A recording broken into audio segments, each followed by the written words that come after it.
বলো কেমন আছো? ভালো আছি, তুমি কেমন আছো বলো? হ্যাঁ আমি ভালো আছি। তো বলো অনুরাগের ছোঁয়ায় রূপার ভূমিকা অ্যাক্টিং করার সময় তোমার এক্সপিরিয়েন্স?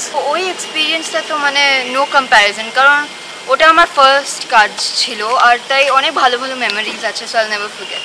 আচ্ছা কিভাবে মানে প্রজেক্টের সাথে যুক্ত হলে সেটা যদি একটু বলো। নো স্পেসিফিক ওয়ে, একদিন একটা কল এসেছিল, আমি গেলাম, অডিশন দিলাম। আচ্ছা আচ্ছা খুব আচ্ছা। স্মুথলি পুরো প্রসেসটা হয়েছিল। অভিনয়ের ইন্সপিরেশন কার থেকে যদি একটু বলো। আমার বাবা অবভিয়াসলি। ওকে ওকে। হ্যাঁ। আচ্ছা তোমাকে তো রূপার ভূমিকায় সবাই খুব প্রশংসা করেছিল, তো নেক্সট টাইম তো দর্শকরা দেখতে চায় আবার টিভি পর্দায় বা বড় পর্দায়, তো বলো কবে দেখতে পাবো? দেখতে পাবে, অনেক সুন দেখতে পাবে, অনেক শিগগিরই দেখতে পাবে, কিন্তু তার জন্য আপনাদের ওয়েট করতে হবে, পেশেন্স রাখতে হবে। আচ্ছা আচ্ছা আচ্ছা। অনেস্টলি অনেক ভালো করে তুমি শোটা অর্গানাইজ করেছো। It's very also because you're still new to this, you are new to this, like it's very rare to find someone who organizes everything so well and so neatly and so proficiently but is also a newcomer, so it's very admirable. Thank you so much.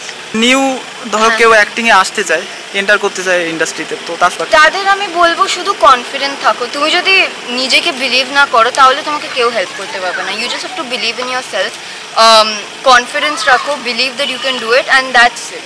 Thank you. Thank you.